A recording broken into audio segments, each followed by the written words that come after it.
Oy, ayun, nandiyan ka na naman. Ikaw talaga hanggang ngayon, oh. Grabe ka naman. Baka naman di ka pa nakapag-subscribe. Nood ka ng nood dyan, master. Subscribe ka na. Tsaka mag-follow ka na dito sa ating TikTok channel, ha. Oh, gusto mo na to, di ba? Mountain Peak to. Kaya kiniklik mo yan. Kasi Mountain Peak to, Everest Pro. Ito ay 29er. Master, oh.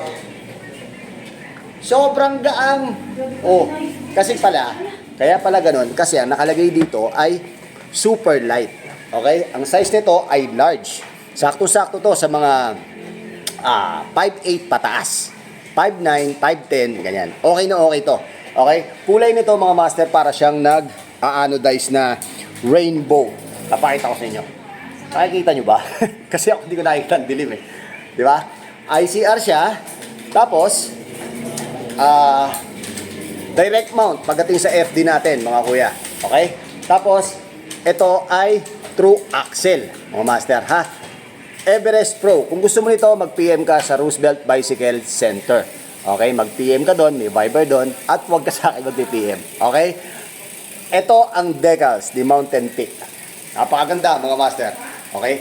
Follow ka na at bili ka na nito. For only 6,800 pesos. Oh, bili ka na ha. PM ka sa Roosevelt Bicycle Center ha. Maraming salamat.